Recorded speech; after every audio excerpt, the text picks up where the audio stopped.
అందరూ కూర్చోరండి. ఆమె చెప్తలేదు అదే చెప్పాలి. అందరూ చేతులు స్తోత్రం చేస్తున్నాం. హల్లెలూయా హల్లెలూయా. నాకు మార్పు వచ్చేస్తుంది, దైవ క్షమించండి. ప్రాముఖ్యమైన హెచ్చరిక ఒకటి చేయాలని ఉదయం ఒక వీడియో చూశాను. అప్పటి నుంచి సంఘంలో హెచ్చరిక చేయాలని మనసు ఆరాటపడతాను. సేవకులమని చెప్పి బయలుదేరి వచ్చి దొంగ వినయాలు నక్క వినయాలు పాటించి చూపించి అతిభక్తి నటించేవాళ్ళు వాళ్ళు వారి ఎడల చాలా జాగ్రత్తగా ఉండాలి. మేము ఆ కులం నుంచి వచ్చాం, ఈ కులం నుంచి వచ్చాం, అక్కడ కులం నుంచి వచ్చాం, ఆ గుళ్ళో ఈ చదివాను ఈ చదివాను, మంత్రాలు వచ్చు తంత్రాలు వచ్చు అంటూ వచ్చి కొద్ది కాలం పేరు ప్రఖ్యాతులు సంపాదించుకొని అందరి చేత చాలా మంది క్రైస్తవులకున్న బలహీనత ఏంటంటే బేపనూరు అంటే పరిగెత్తుకెళ్ళిపోతారు, పాంటూరు అంటే పరిగెత్తుకుపోతారు, యానాగూరు అంటే పరిగెత్తుకుపోతారు, మాలోడు అంటే తగ్గుతారు. ఎవరికి డబ్బు ఏడకే మాది కాదండి, దాన్ని ఎత్తిచ్చేసుకుంటారు. ఎలీషా అంటే అతను ఎవరో ఈ ఏరియా అతను జనానికి తెలుసా అంటే నాకు 500 మంది సంఘం ఉంది అన్న. నేను రాజమండ్రి, కాకినాడ, ఏలేశ్వరం, ఇంకా అడ్డదేగల ఆ ప్రాంతాలని చెప్పి ఆ ఏరియాలో నన్ను బాగా ఎరుగుదురు. నేను ఈ పనికి మాలిన పుస్తకాన్ని వదిలేశాను, అబద్ధపు బైబిల్ని.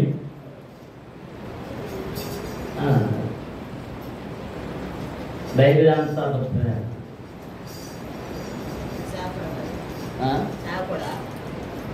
500 విశ్వాసులు ఉన్నారండి. ఇంకేది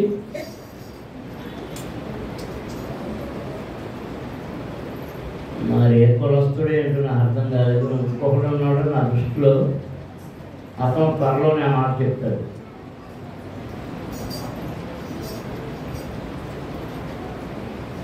సరే అది చూసానంటే క్రింద ఒక ఆమె ఆడాని పట్టాశామిలు అన్ని అతను అబద్ధికుడు మోసగాడు అంటబెట్టింది.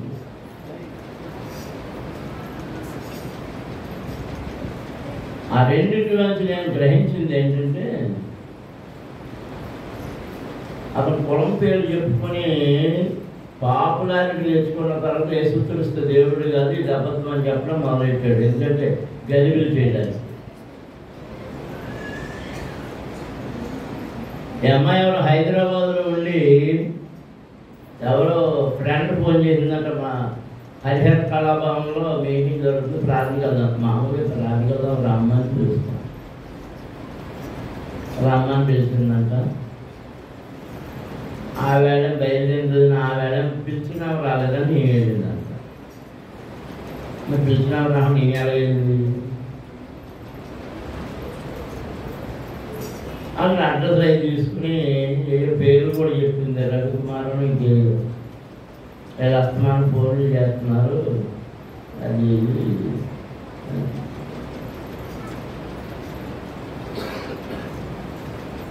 నేను ఏం మోసం చేశారు అంటే ఏం చెప్పింది ఎదురున్నప్పుడు అతను డైరెక్టర్ అతను ఏమైనా నిన్నేమైనా మోసం చేశాడా శారీరకంగా అంటే అదేం లేదు కానీ కవర్లు ఇస్తారు వాళ్ళు జాగ్రత్త గమనించాలి. కవర్లు ఇస్తారు, కవర్లో మనం పెట్టుకోవాలి. ఏంటి కానుకలు ఇంకా అక్కడ చట్టాలు జాగ్రత్త ఇచ్చావు ఏంటి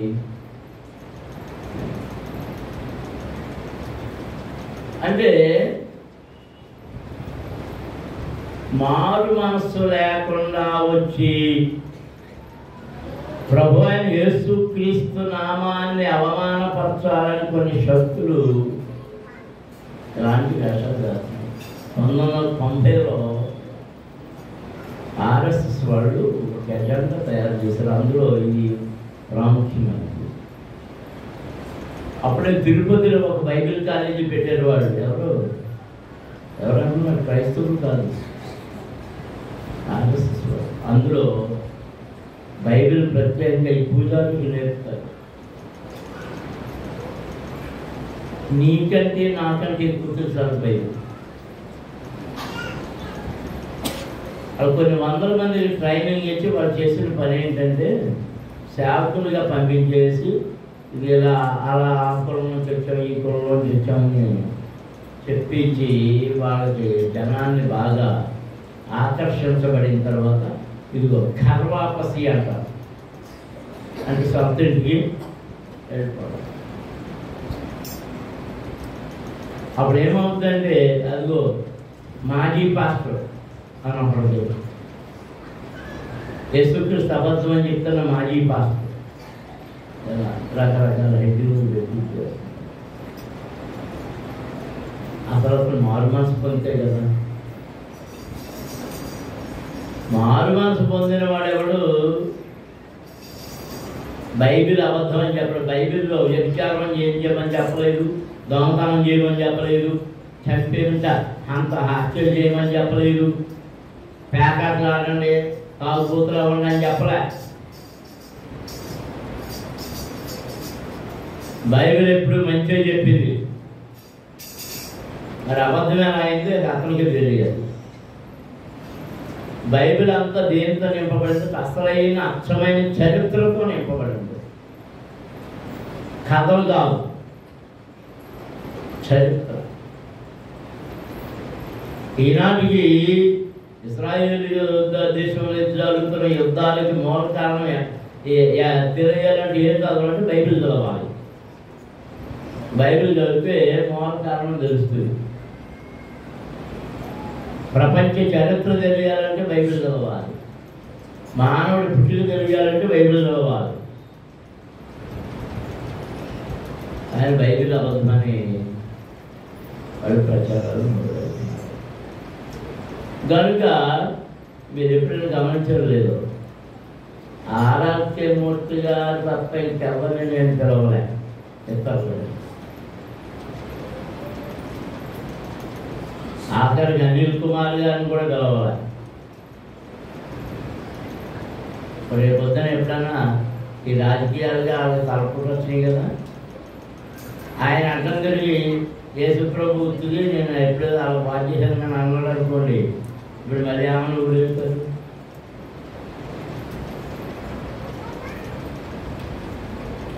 నేను చాలాసార్లు చాలామంది ఈ మాట చెప్పారు. ఇతర కులాల నుంచి వచ్చి ప్రభు నమ్ముకున్న వాళ్ళు సమర్పణతో ఉన్నవాళ్ళు వేరు, నిజమైన మారు మనసు పొందే ఉన్నవాళ్ళు వేరు.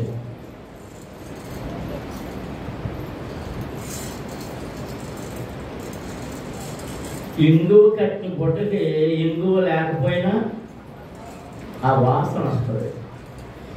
అలా వాళ్ళు ప్రభువుని వెంబడించినా కానీ వాళ్ళని ఏం వదలడం లేదు, విగ్రహారాధన వదలడం లేదు, వాళ్ళ క్రియల్లోనే కనబడలేదు.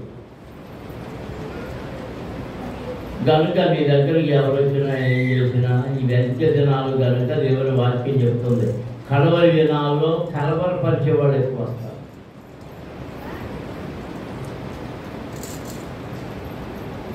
ప్రవక్తలు అని వస్తారు. ఏంటి వాళ్ళ ప్రవచనం? ఇది మన సంగతులు చాలామంది ధర్మాన ప్రవచనాలకు వెళ్తుంటారు. ఇవాళ పెద్దలు మలపేరు మారింది, ఆ కేరే పడ్డది. ఇప్పుడు పరలోకం మారింది ఆ అడ్రస్. ఇప్పుడు ధర్మాన్ని అంటున్నారు. ఎందుకంటే రామపురస ఆడపడుచు దగ్గరికి అది కూడా చెప్పేస్తాను నేను. మరి రామపురస కూడా వెళ్తుందేమో.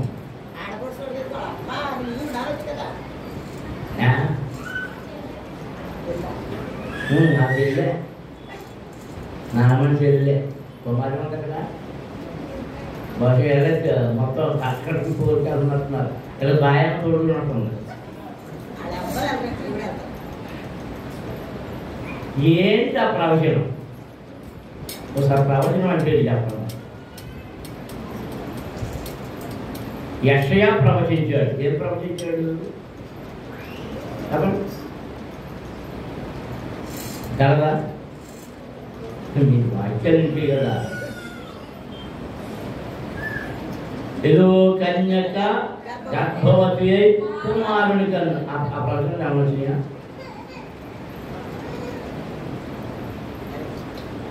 ఎందుకు పరిగెడుతున్నారు?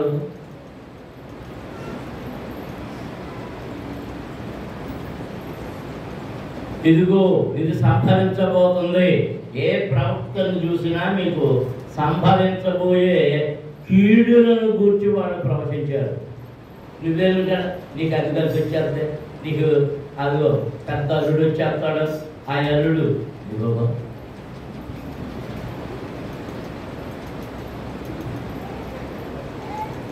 ఒకప్పుడు మలపల్లి సంఘంలో ఉండే ఒక సహోదరి ఎలా ప్రవచనాలు చెప్పేది. వెనక్కి వెళ్తే వెళ్ళిపోయిన తర్వాత సంఘంలో నుంచి మెత్తక్కన అవుతున్నా అప్పుడు గుర్తొచ్చేసింది.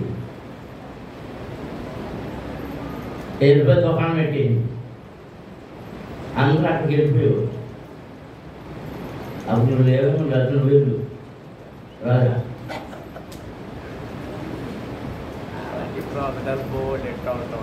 మెట్టలు కూడా వెళ్ళి ఉంటారు. అప్పుడు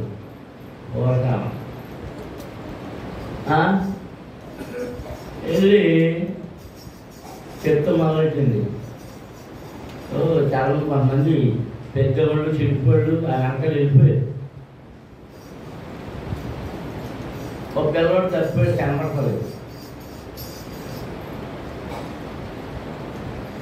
ఇలా తూర్పు వెళ్ళిపోయాడు. రాజమండ్రి అక్కడ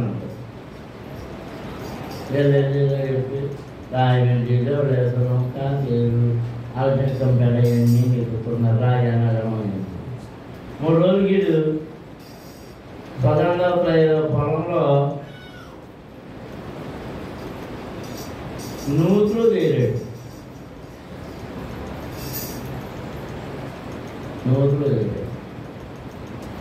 అప్పుడు దేవుని నామానికి ఏమవుతుంది? జాగ్రత్త. నీవు కలగబోయే కీడు గురించి హెచ్చరిక వస్తుంది. నువ్వు దారి చెప్పినప్పుడు ఆ దారి తప్పొద్దని చెప్తారు. మీరెందుకు వెళ్తున్నారు? సోది చెప్పించుకుంటే ఇవన్నీ సోదులే, ప్రవక్తలు కాదు వీళ్ళు. విరామ ఎవరో తెలుసా? ప్రవక్త. సోదిగాడైన విరామను రాయబడి ఉంటుంది. సోదిగాడైన విరామం. ప్రవక్తలు అని చెప్పుకుని తిరుగుతున్న వాళ్ళందరూ వీళ్ళు ఎవరంటే సోదిగా ఉంటారు. దానికి అంత్య దినములలో మనం చాలా జాగ్రత్తగా ఉండాలి. అక్క చెల్లెలైందా ఈ పని సీట్ మారింది అంటే అనుమానం వచ్చేస్తున్నారు. నేరం గారు సీట్ మారేవే అవి ఎంత మాట్లాడుకుంటూ మానేది ఏదో లేదా సీట్ మారిందేంటి? చెల్లెలు సీట్లోకి వెళ్ళింది.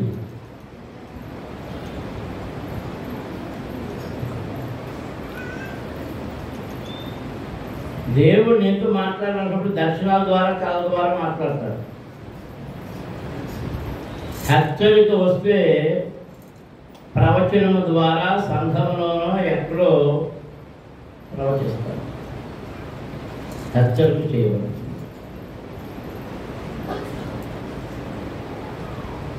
కెరగటి రాజుగారు, కెరగటి రాజుగారు, కెరగటి రాజుగారు, కెరగటి రాజుగారు, మీరు మీరు మీరు వచ్చే సంవత్సరం మార్చి నెలలో అదిగో ఆ కారు ఏ కారు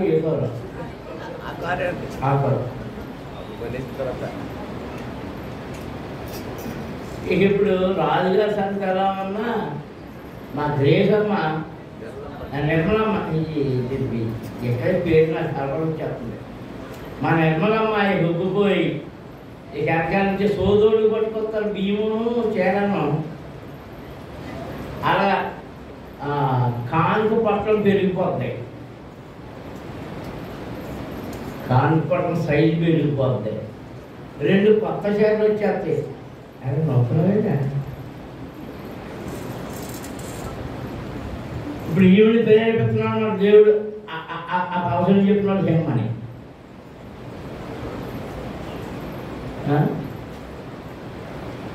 ఇది మానవ కల్పితములు. ఏంటి చెప్పండి? చెప్పలే, మాట్లాడతలే, మీరు చెప్పగలరు. మానవ కల్పితములు.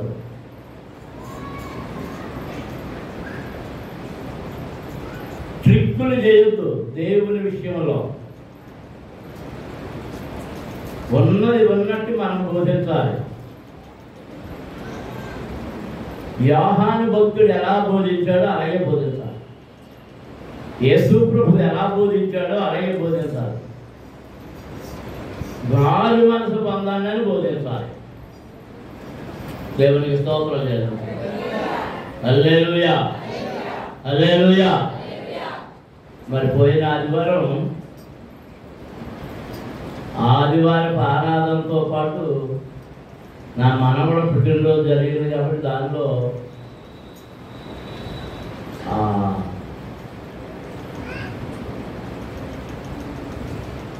ఆ భోజన కార్యక్రమాల దగ్గర వాటి దగ్గర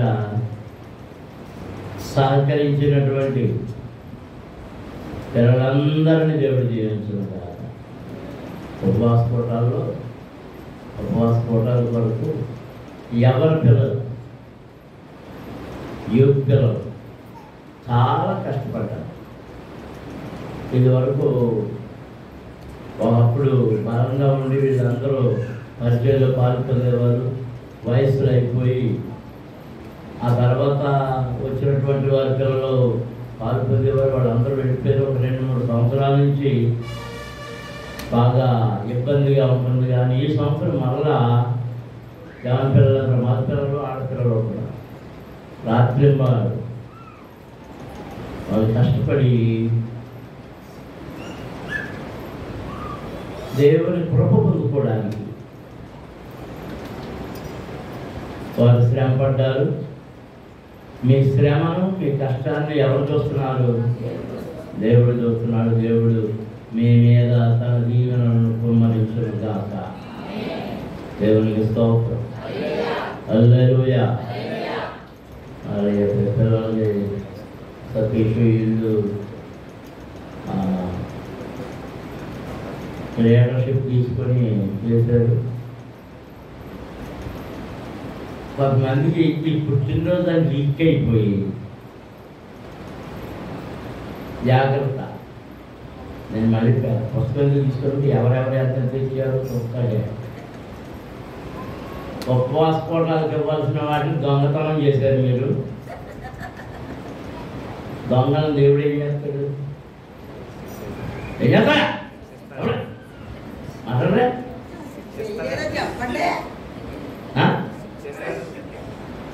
వడ్డీతో సహా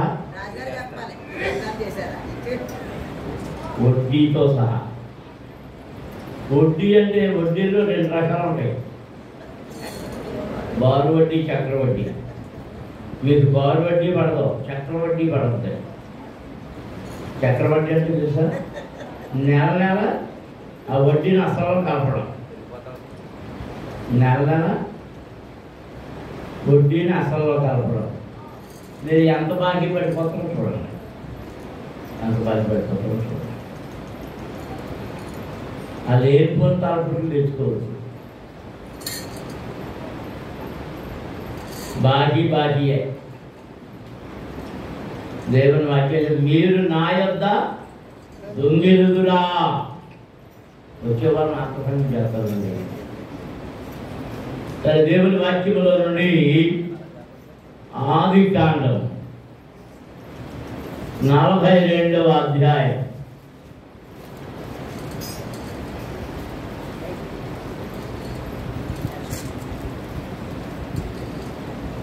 35, 36, 37 వచనాలు చదువుతాం. వారు తమ గోనెలను కుమ్మరించినప్పుడు ఎవరి రోకల మూట వారి గోనెలో ఉండేను. వారును వారి తండ్రియు ఆ రోకల మూటలు చూచి భయపడిరి. అప్పుడు వారి తండ్రి అయిన యాకోబు వారిని చూచి, మీరు నన్ను పుత్రహీనునిగా చేయుచున్నారు. యోసేపు లేడు, షిమ్యోను లేడు, మీరు బెన్యామీనును కూడా తీసుకొని పోవుదురు. ఇవన్నీ నాకు ప్రతికూలముగా ఉన్నవని వారితో చెప్పాను. దేవునికి స్తోత్రం. హల్లెలూయా, హల్లెలూయా, హల్లెలూయా. తలలు ఉంచండి, కళ్ళు మూసుకోనండి, చిన్న ప్రార్థన చేసుకుందాం. ప్రభువా, నాతో మాట్లాడు, నాకు అవసరమైన మాట ఇవ్వు అని దేవుణ్ణి అడగండి. స్తోత్రం. హల్లెలూయా, హల్లెలూయా, హల్లెలూయా, హల్లెలూయా. పరమ తండ్రి, పరిశుద్ధ ప్రభువా, జీవాధిపతి, మీకు స్తోత్రములు. ఎంతవరకు మీ సన్నిధిలో పాడి స్తుతించి గర్వపరిచి మహిమపరిచి ఉన్నాము. మీ వాక్యమును చదివి దానిని ధ్యానం చేస్తుండగా దానిలోనే మాకు కావలసినటువంటి జీవాహారమును పంచండి. వాక్యం ద్వారా మమ్మల్ని బలపరచండి. వాక్యం ద్వారా మమ్మల్ని ఆదరించండి. వాక్యం ద్వారా మమ్మల్ని హెచ్చరించండి. వాక్యం ద్వారా దీవెనలతో మమ్మల్ని నింపమని వేడుకొంటున్నాం. నీ బిడ్డలకు వాక్యమును వివరించడానికి నా సత్వ శక్తి, ఆరోగ్యము, బలము దయచేయండి. నా నాలుకను ముట్టండి, నా గుండెను ముట్టండి, నా దేహమును ముట్టండి. నన్ను మీ శిలువ చాటున దాయండి, మరుగుపరచండి. నాలో నుండి మీ స్వరాన్ని వినిపింపజేసి వినికిడిన ప్రతి ఒక్కరిని జీవించమని యేసు నామమున అడుగుతున్నాము తండ్రి. ఆమేన్. దేవునికి స్తోత్రం. హల్లెలూయా, హల్లెలూయా. నా నాలుక మరీ పెరుగుతుందో ఏంటో, మాట స్పష్టంగా రావడం లేదు. మాట స్పష్టంగా వచ్చేటప్పుడు ప్రార్థన చేసుకొని పెరిగిపోయి తొలగించింది కలిసిపోయామని మాట స్పష్టత వస్తే బాగుండు. కానీ దినదినము మాట స్పష్టత కోల్పోతుంది. కన్నేమో దృష్టి కోల్పోతుంది, నాలుగేమో మాట స్పష్టత కోల్పోతుంది. కొద్దిసేపు కొద్ది మాటలు అప్పుడు 1 గంట వచ్చేసింది. యాకోబు జీవితంలో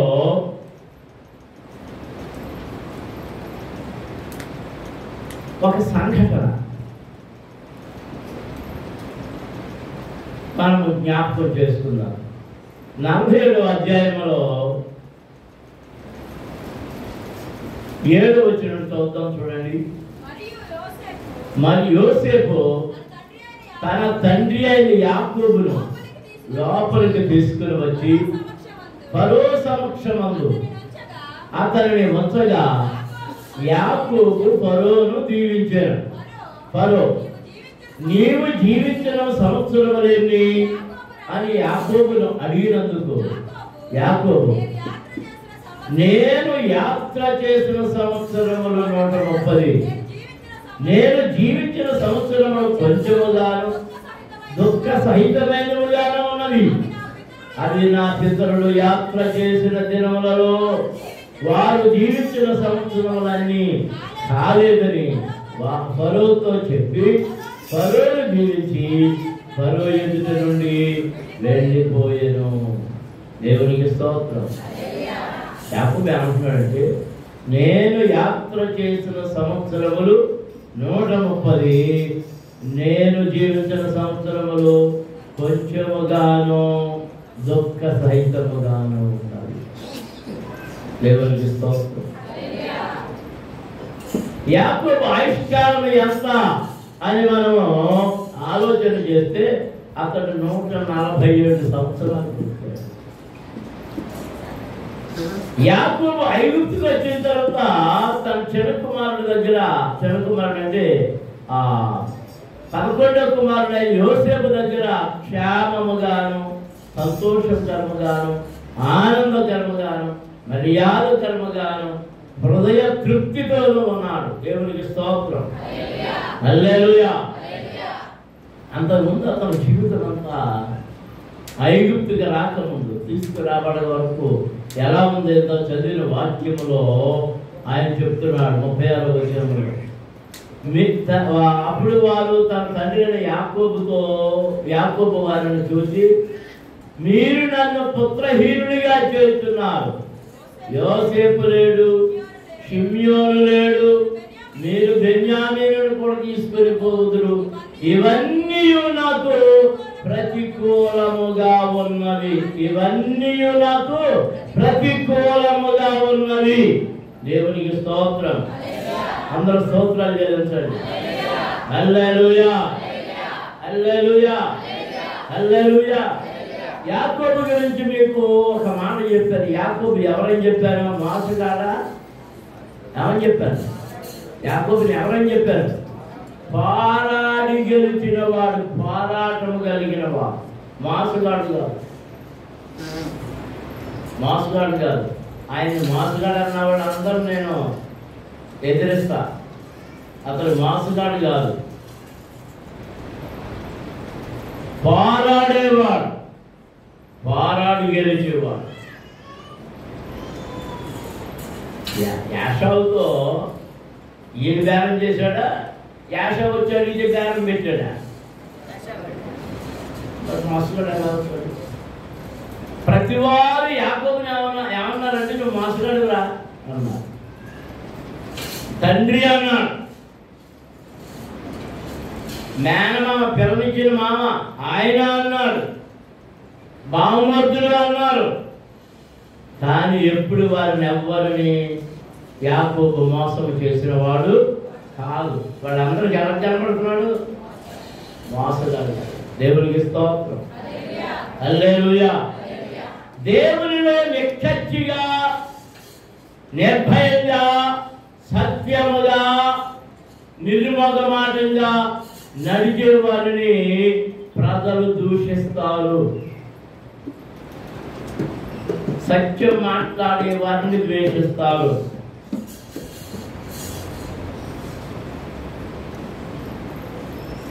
ఎందుకంటే వారికి శ్రమ కలుగుద్ది. ఎందుకంటే నీతి నిమిత్తము నిర్నిమిత్తముగా బాధించబడతారు. దేని నిమిత్తము? చెప్పాలి. నీతి నిమిత్తం. దేవునికి స్తోత్రం. అందరూ స్తోత్రం జరుగుతుందా? మరి యాకోబు ఎందుకు ఆశీర్వదించబడ్డాడు? యారాగా ఆశీర్వదించబడ్డాడు? దేవుడు యాకోబుకు వాగ్దానం ఇచ్చాడు, నేను నిన్ను ఆశీర్వదిస్తాను. అందరూ దేవునికి స్తోత్రాలు జరుగుతున్నారు. హల్లెలూయా, హల్లెలూయా, హల్లెలూయా. 130 సంవత్సరాలు అయిన తర్వాత, 130 సంవత్సరాలు అయిన తర్వాత ఇది మధ్యలో యోసేపు ఏమైపోయాడు తెలియదు, చనిపోయాడు అనుకుంటున్నాడు. అన్నగారులందరూ అతని మీద పగబట్టారు. యోసేపు చనిపోయాడని ఎవరెవరు అనుకున్నారో చెప్పగలరా మీరు? చెప్పండి. యోసేపు చనిపోయాడని ఎంతమంది అనుకున్నారు? ఎవరు అనుకున్నారు? చెప్పినాడు బహుమతి ఇస్తా.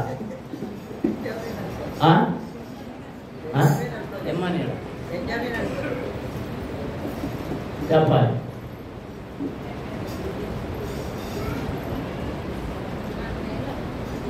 జాగ్రత్తగా యోసేపు చనిపోయాడని చెప్పారు. ఎంతమంది చెప్పారు? 10 మంది చెప్పారు. యోసేపు చనిపోయాడని 10 మంది చెప్పారు. 10 మందిలో ఎంతమందికి బతుకున్నాడని తెలుసు? ఇవన్నీ తెలుసుకోవాలి మీరు. ఎంతమందికి బతుకున్నాడని తెలుసు?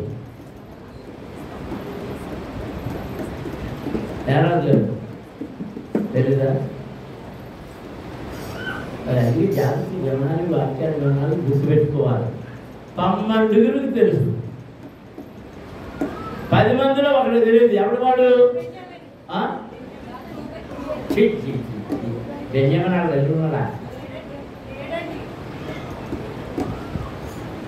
ఎవరికి తెలుసు చనిపోయాడని? ఎవరు అనుకుంటున్నారు 10 మందిలో?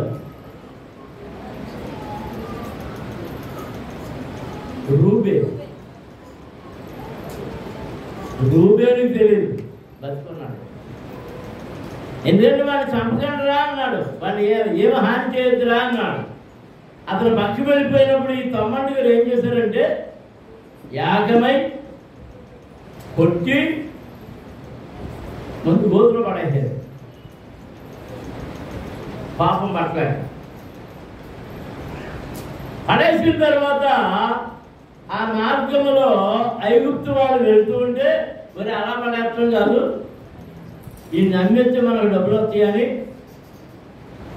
తమ్ముడిని డబ్బులకి అమ్మేశాడు ఇష్మాయేలీయులు.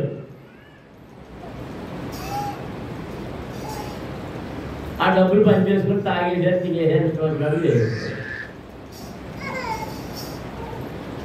రూబేను వచ్చినప్పుడు ఆ గోతులో చూస్తే లేడు. ఏమయ్యాడంటే అది ఏం చేశారంటే ఇవాళ యోసేపుకు మంచి వస్త్రం ఉంటుంది,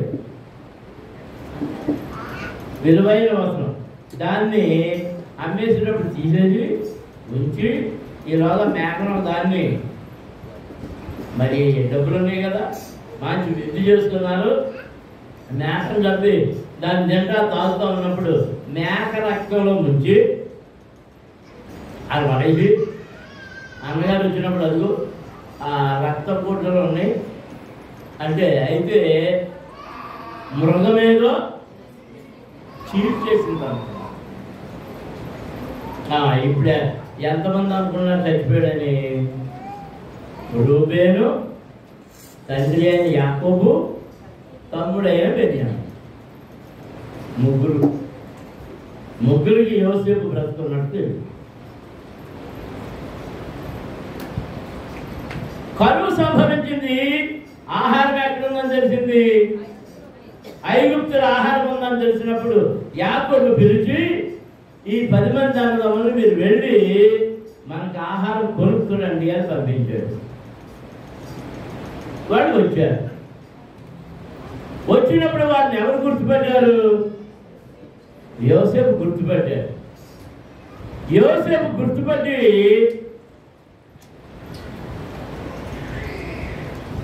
వాళ్ళతో చక్కగా మాట్లాడి యాగక్షేమాలు చేసుకొని చక్క భోజనాన్ని పెట్టి మంచి మర్యాదలు చేసి వాళ్ళకి ఆహారాన్ని ఇచ్చి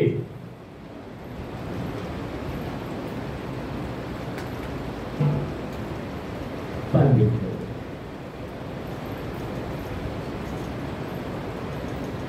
కానీ ఏమన్నాడంటే మీరు ఇతర దేశాల నుంచి వేగు చూడటానికి వచ్చిన గోడచారులు మీకు ఆహారం ఇవ్వాలి, అది మిమ్మల్ని ఇక్కడ ఖైదు చేస్తానన్న అనగానే తెలుసుండే వాళ్ళు చాలా బతికినాడు. లేదండి లేదండి లేదండి అంటే మీరు ఎంతమంది? అయ్యా మేము 12 మంది, వాడు చచ్చిపోయాడు. 11 మంది, వాడేమో మా నాన్న దగ్గర ఉన్నాడు, మేము 10 మంది. ఇప్పుడు నేను పెత్తరాలకు పెట్టాడు. ఆయన ప్రశ్నలలో తడబాటు పడిపోతూ మొత్తం నిజాలు చెప్పేస్తున్నా. చెప్పేది ఏం చెప్పాడంటే మళ్ళీ మీరు వచ్చేటప్పుడు మీ తమ్ముడు కూడా తీసుకురావాలి. అప్పటి వరకు షిమ్యోన్ అనేవాడిని ఇక్కడ ఉంచాలి. లేకపోతే మిమ్మల్ని ఖైదు చేస్తారు. ఖైదుకు భయపడి షిమియోనును వదిలేశారు. తండ్రి దగ్గరకు వెళ్ళారు ఇవన్నీ తీసుకొని. అక్కడికి వెళ్ళి తండ్రి దగ్గర ఈ ధాన్యపు మూటలన్నీ దింపేటప్పటికి ఏం కనిపించినాయి? అందులో ప్రతివాని మూటలో ఆ ధాన్యం ఖరీదంతా, అంటే ధాన్యం ఖరీదు ఎవరు చెల్లించేశారు? యోసేపు చెల్లించారు. ఎలా చేసిన డబ్బులు ఎలా పెట్టారు. భయపడిపోయారు. మళ్ళీ అమ్మ బాబోయ్, ఇప్పుడు అక్కడ ఎవరు ఉండిపోయారు? షిమియోను. వానే తీసుకురావాలి. అదే పైన మనం చదువుతుంటే మనకు కనబడుతుంది. 35వ వచనం. వారు తమ గోనెలను కుమ్మరించినప్పుడు ఎవరి రూకల మూట గోనెలో ఉండేను. వారును వారి తండ్రియు ఆ రూకల మూటలు చూసి భయపడిరి. దేవునికి స్తోత్రం. ఇప్పుడు అంటున్నాడు తండ్రి, చాలా అపరాధం జరిగింది, మీరు వెళ్ళి ఈ డబ్బులు వాళ్ళకి ఇచ్చేయాలి. నాకు అన్ని పరిస్థితులు ప్రతికూలంగా ఉన్నాయి. ఎవరు లేరు? యోసేపు లేరు, షిమియోను లేడు. మీరు బెన్యామీనును కూడా తీసుకెళ్తానంటున్నారు. ఇవన్నీ నాకు ప్రతికూలముగా ఉన్నది. దేవునికి స్తోత్రం. దేవుని పిల్లలారా, నేను ముగించేదలుచుకున్నాను. దేవుడు మిమ్మలను ఆశీర్వదించే ముందు, దీవించే ముందు, సంతోష ఆనందములతో నింపే ముందు అన్ని ప్రతికూలంగా కనబడతాయి. అన్ని ప్రతికూలమే. కుటుంబంలో ప్రతికూలం, ఆహారంలో ప్రతికూలం, ఆదాయంలో ప్రతికూలం, పనిలో ప్రతికూలం, ఇంటి ప్రక్కన ప్రతికూలం, ఇంటి ముందు ప్రతికూలం, ఇంట్లో ప్రతికూలం, ఆరోగ్యంలో ప్రతికూలం, శరీరంలో అన్నిట్లో ప్రతికూలమే. ప్రతికూలమే. ప్రతికూల సమయంలో నువ్వేం చేయాలి? ఇది ఇక్కడ అసలైంది. ప్రతికూల సమయంలో నీవు ఏం చేయాలి? ప్రతికూల సమయంలో యాకోబు ఏం చేస్తున్నాడంటే దేవునికి మొర్ర పెట్టుకుంటున్నాడు. మనము ఏం చేయాలి చెప్పండి? దేవునికి మొర్ర పెట్టాలి. దేవునికి స్తోత్రం. హల్లెలూయా, హల్లెలూయా, హల్లెలూయా. ప్రభు మొర్ర విన్నావా? ప్రభు మొర్ర విన్నావా?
మామూలుగా కనపడుతున్నాయి.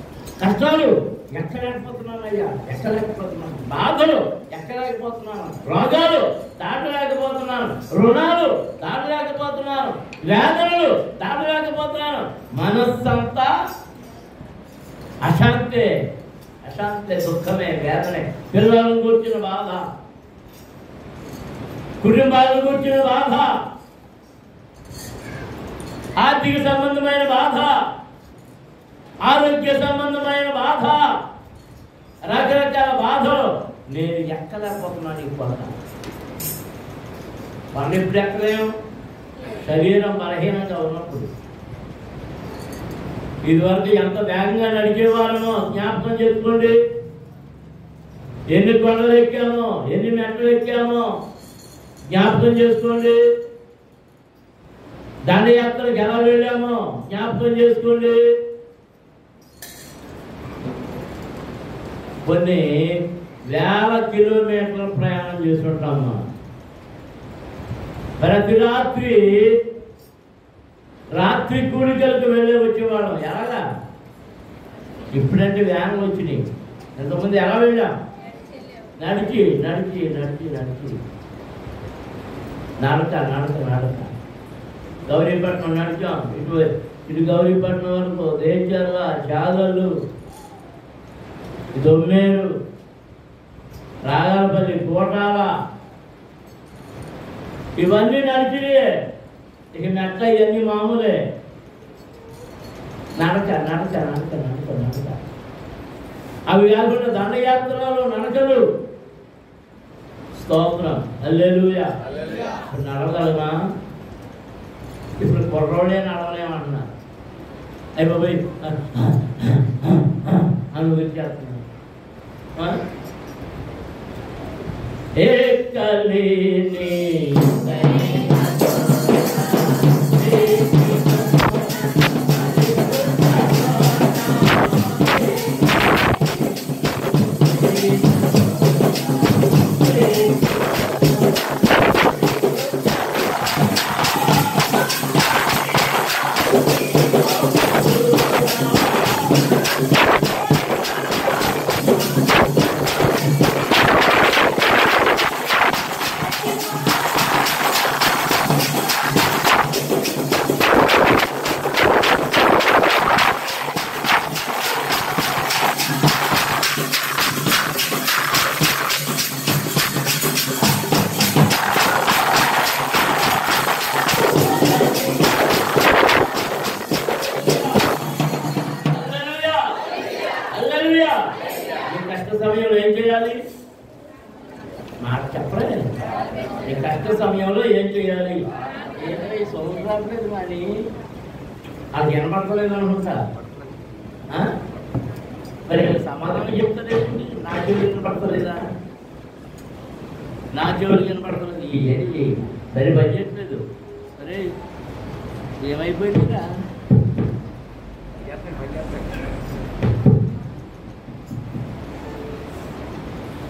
కష్ట సమయమే కంట్రోల్ కంప్లైంట్ కంట్రోల్ కష్టం కదా. స్తోత్రం. రేపు మైక్ కంప్లైంట్ కాదు, కంట్రోల్ కంప్లైంట్. అది అంతకంటే దరిద్రము. Hello hello hello hello.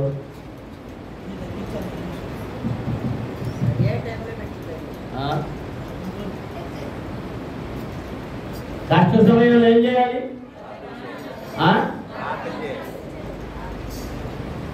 బాధ సమయంలో ఏం చేయాలి? రోగం సమయంలో ఏం చేయాలి? కన్నీళ్ళు వచ్చినప్పుడు ఏం చేయాలి? ఎవరైనా మన నీటికి యుద్ధానికి వచ్చినప్పుడు ఏం చేయాలి? రమేష్ గారు చెప్పండి, ఏం చేయాలి? దేవుని సన్నిధిలో మరవబెట్టాలి. ఆకలేస్తుంది, ఏం చేయాలి?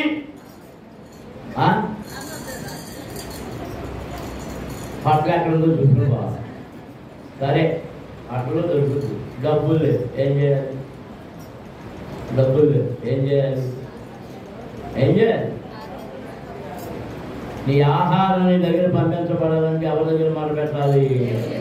దేవుని దగ్గర. దేవునికి స్తోత్రం. హల్లెలూయా, హల్లెలూయా. ప్రియుడు వచ్చి ఉన్నతోడు కూర్చోండిరా.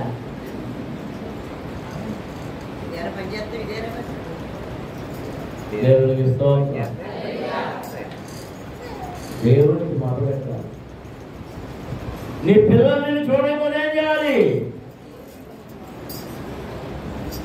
మాట్లాడలేదు.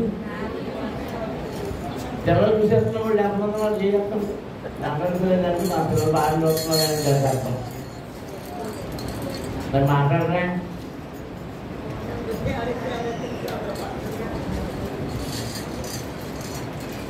మరో ప్రాముఖ్యమైన హెచ్చరిక, మందిరంలో సాక్ష్యాలు చెప్పండి. వాళ్ళకి కలిగిన బాధో వేదనో ఏదో ప్రార్థనా సహాయం కొరకు ప్రార్థన చేయమని ఇంట్లో బాధలు చెప్పుకుంటారు. మీరు కొందరు ఏం చేస్తున్నారంటే మీ అత్తగారే ఎలా చెప్పింది, నువ్వు రాసిన అమ్మాని చెప్తున్నావు, నేను కోడలు చెప్తావు, అల్లుడికి చెప్తాం, కొడుక్కి చెప్తాం, మీ అమ్మ కూడి ఆడతలేదు నువ్వు అని చెప్పింది గుళ్ళో.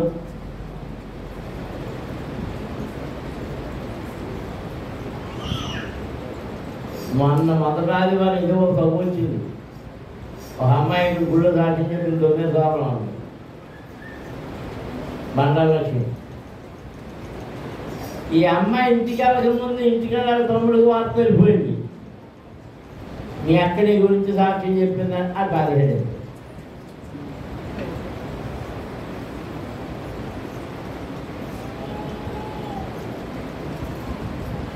అలాంటి పనికి మారిన మాటలు చెప్పే వాళ్ళకు వచ్చేటటువంటి శోధన శిక్ష ఎంత భయంకరంగా ఉంటుందో తెలుసా? వాళ్ళ పట్టుకుని ప్రార్థన చేయడం మానేసి వాళ్ళకి మేలు కలిగినట్టు మనం ఏం చేయాలి? దేవా బిడ్డను ఆదరించని ప్రార్థన చేయాలి. వాళ్ళ హృదయాలు కలిగించని ప్రార్థన చేయాలి. అందుకని వెళ్ళి వాళ్ళకి రక్షపట్టమని వాళ్ళకి రక్షపట్టమని.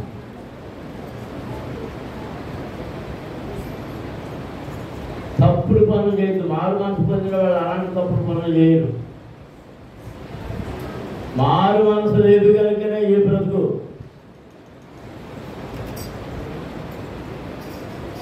యాకోబు అంటున్నాడు, యోసేపు లేడు, షిమ్యోను లేడు, ఇప్పుడు బెన్యామీను కూడా విసిగిపోతారా?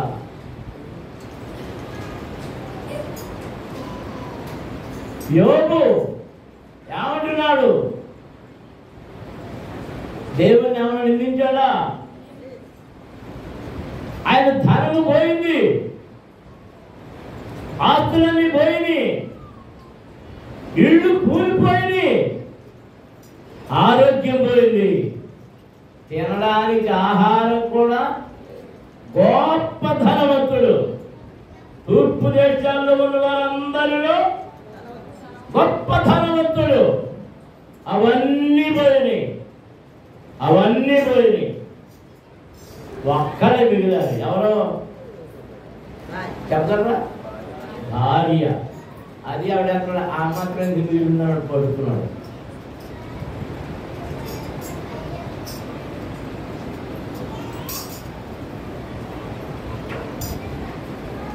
అతనికి సహకారంగా ఉండడం కొరకే భార్యను ఉంచాడు. మా అక్కగారు సాక్ష్యం చెప్తా, నేను ముందు వెళ్ళిపోవాలంటే నువ్వు ముందు వెళ్ళిపోతే మా మామగారి పనికి ఎలా ఉంటుందంటే,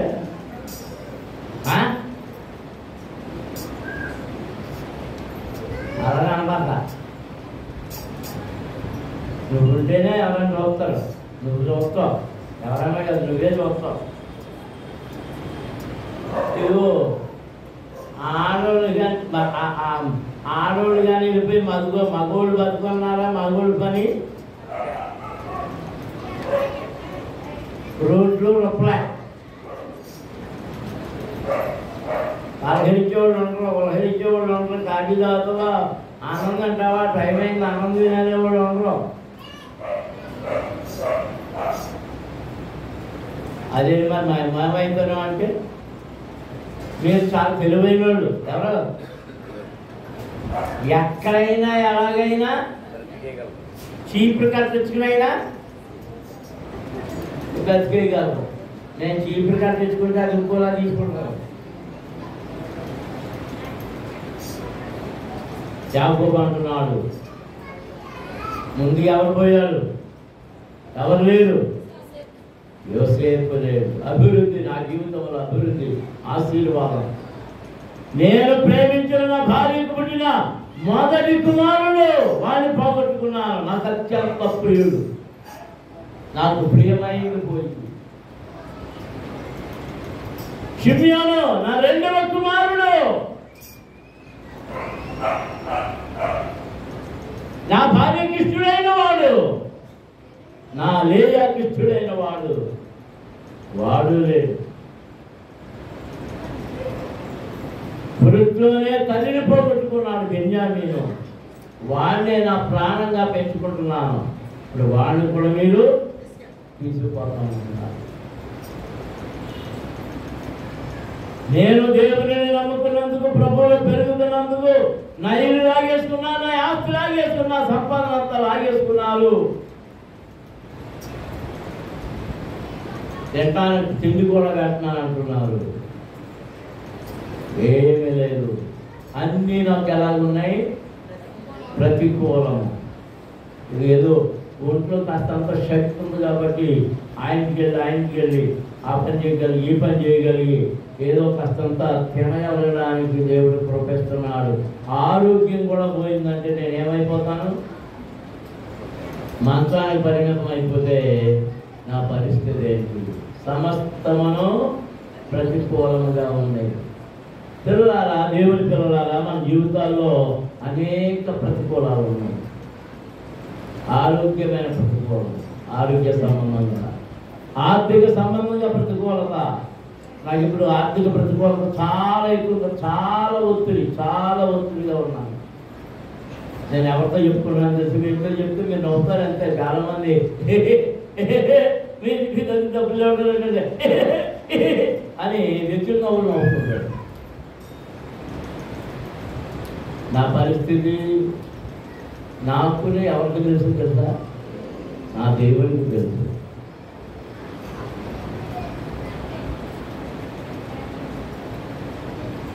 అనేకమైన స్థలాల్లో అనేకమైన ప్రతికూలతలు వస్తుంటాయి. సేవలో ప్రతికూలత, సంఘంలో ప్రతికూలత, స్నేహితుల ప్రతికూలత, కుటుంబంలో ప్రతికూలత. నాకన్నీ ప్రతికూలముగా ఉన్నాయి. ఆయనను ఒకసారి తీసుకెళ్ళండి, నా కుమారుని తీసుకెళ్ళినప్పుడు మీరు ఏం చేస్తారంటే, మీ మూటలలో ఉన్న ధనమంతా మళ్ళీ తీసుకుని వెళ్ళి వారిని బ్రతికి రాగండి. చెప్పండి, ముందు వెళ్ళగానే చెప్పండి. ఈ మాట ఈ సంఘటన వివరించి మీకు ముగించేస్తాను. మళ్ళా గబగబా ఆ డబ్బులను తీసుకున్నారు, బెన్యామీను తీసుకున్నారు షిమ్యోను కోసం. ఇవన్నీ తీసుకుని వెళ్ళిపోయారు. వాళ్ళ వస్త్రాలను చూశారు, కనిపెట్టేశారు, వేగులు వచ్చి చెప్పేశారు. వాళ్ళందరినీ నా దగ్గరికి తీసుకురండి అన్నాడు. వాళ్ళందరినీ తీసుకొచ్చారు. అలా వచ్చారు, కాళ్ళు కట్టుకుని నీళ్ళు ఇచ్చారు, భోజనం నాతో చేస్తారని చెప్పాడు. ఇలా గడగడ ఆడిపోతున్నారు. ఐగుప్తు రాజు గారి దగ్గర అత్యంత ప్రధానుడు ఈయనకే తెలుసు హెబ్రీ భాష. వాళ్ళు ఏం మాట్లాడుతున్నారు ఈయనకి తెలుసు. ఈయనకి తెలుసని వాళ్ళకి తెలియదు. ఎందుకు? ఎన్ని సంవత్సరాలు అయిపోయింది పంపేసి, చాలా కాలం అయిపోయింది, గుర్తుపట్టకపోతున్నారు.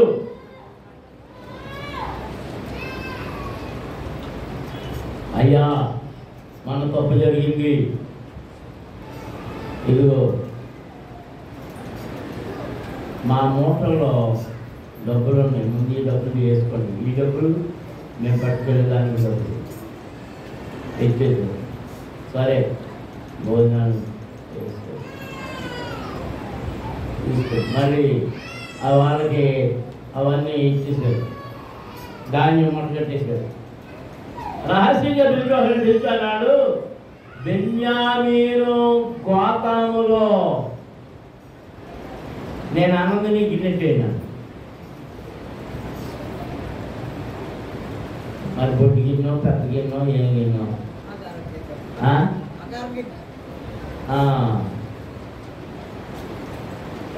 పెట్టేశారు. వెళ్ళిపోయిన తర్వాత రోజు ప్రయాణం 2 రోజుల ప్రయాణం వెళ్ళిపోయిన తర్వాత వెనకాల భోజనం పంపాడు. అరే మా ఇంట్లో రాజుగారి తినే భోజన కంచం కనపడలేదు, మీరే తిన్నారు లోపల. అది ఎక్కడ ఉంది? అయిపోయి మీరు దాడిపోయింది ఏమి కాలేదు. అబ్బో మన సంఘంలో మాత్రం బలి పట్టుకెళ్తారు. అమ్మ బాబాయ్ మీరు పట్టుకెళ్ళినంత తెలివిగా జ్ఞానంగా ఎవరికే లేదు. కొన్ని లెక్క తెలిచారు, పోసుకోవడాలు అయ్యాక ఉన్నాయన్నీ ఊడిపోయినాయి. ఏంటయ్యి జబ్బులు ఆస్తాలు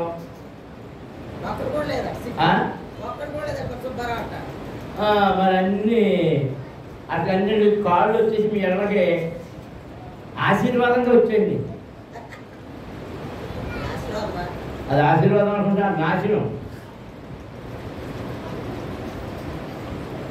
ఎందుకంటే దొంగతనాలు దేవుని మా సన్నిధిలో అలా దొంగతనం చేసి పట్టుకెళ్ళాడు, ఎత్తుకుపోయాడు. ఎవడాడు? నెబుకద్నెజరు, ఆ బెల్షస్సరు, వాళ్ళందరూ ఏమైనా ఆటలు బస్సులు తోగుతున్నారు.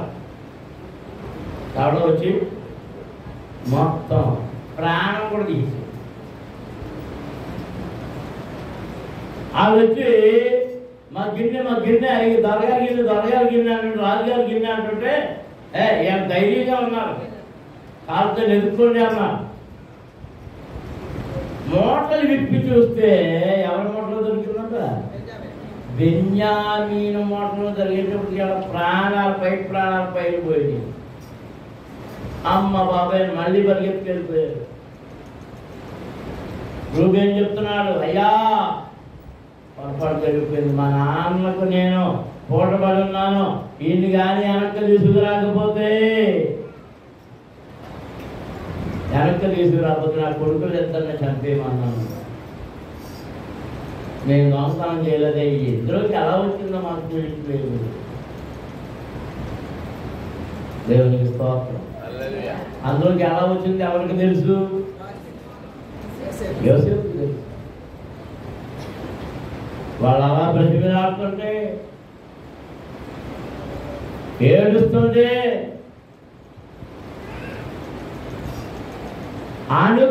అణుచుకొన జాలక వాళ్ళ మీద ఉన్న ప్రేమ, వాళ్ళ మీద ఉన్నటువంటి తమ్ముడి మీద ఉన్న ప్రేమ 45వ అధ్యాయం మొదటి వచనం చూద్దాం, చూడండి.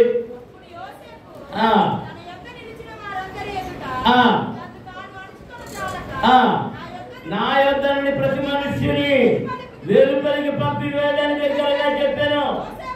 యోసేపు తన్ను సహోదరులకు తాను తెలియజేసుకున్నప్పుడు ఎవరును అతని యొద్ద నిలిచి ఉండలేదు. అతను ఎలుగెత్తి ఏడవగా ఐగుప్తీయులను మరో ఇంటి వాళ్ళని వినిరి. అప్పుడు యోసేపు, నేనే యోసేపును, నా తండ్రి ఇంకా బ్రతికిన్నాడా అని అడిగినప్పుడు అతని సహోదరులు అతని సముఖమందు తొందరపడి అతనికి ఉత్తరం ఇయ్యలేకపోయింది. అంతలో యోసేపు, నా దగ్గరకు రండి తన సహోదరులతో చెప్పినప్పుడు వారు అతని దగ్గరకు వచ్చి, అప్పుడు అతడు ఐగుప్తులకు వెళ్ళినట్లు మీరు అమ్మి వేసిన మీ సహోదరుడైన యోసేపును నేనే. దేవునికి స్తోత్రం. అంతకుముందు భోజనానికి కూర్చోబెట్టినప్పుడు ఎలా కూర్చోబెట్టాడట? అక్కడ ఒక వచనం 43వ అధ్యాయంలో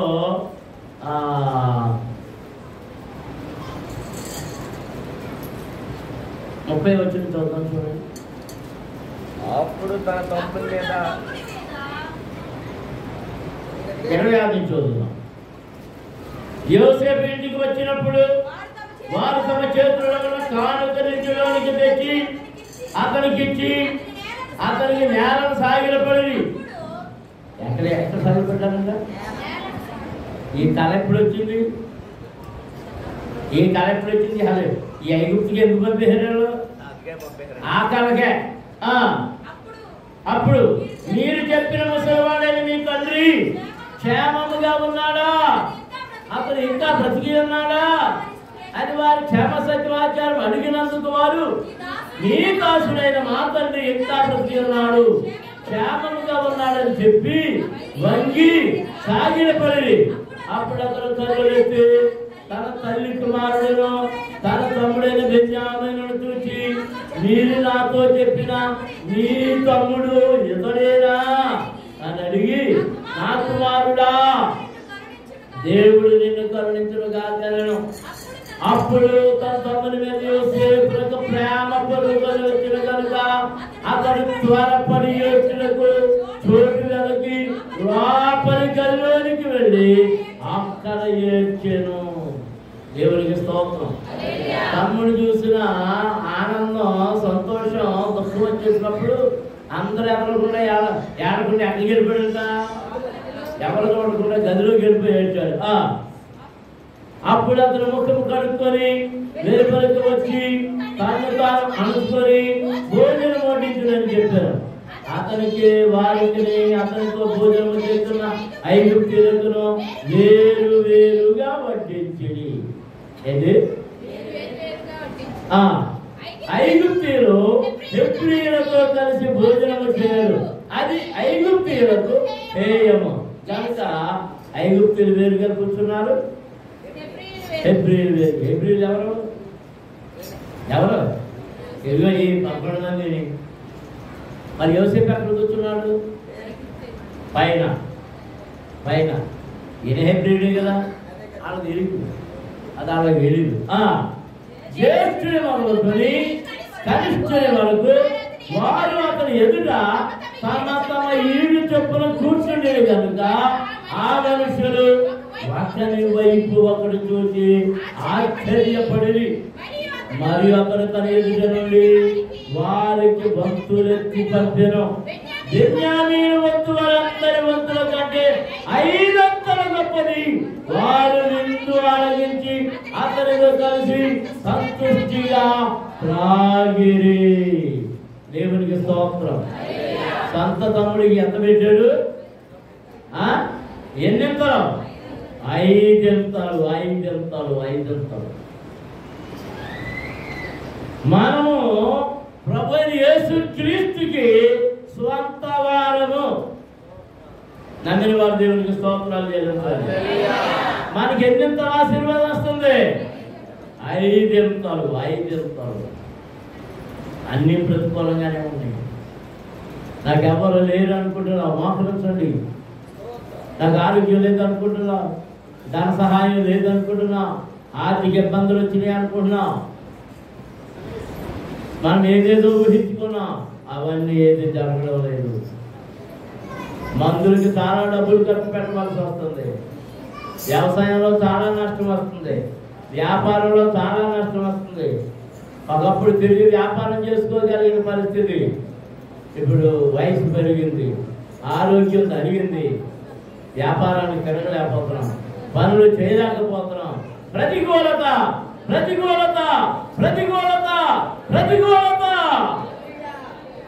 కానీ ఆ ప్రతికూలతలోనే దేవుడు నీకు దేవుని దాచి ఉంచాడు. నీవు మరణించు. నిజముగా నాకు మరణించు వారికి, యెహోవాకు నిజముగా మరణించు వారికి ఆయన ఉత్తరమిచ్చువాడు, ఆయన జవాబిస్తాడు. దేవునికి స్తోత్రం. హల్లెలూయా. అందరూ స్తుతించాలి. ప్రభు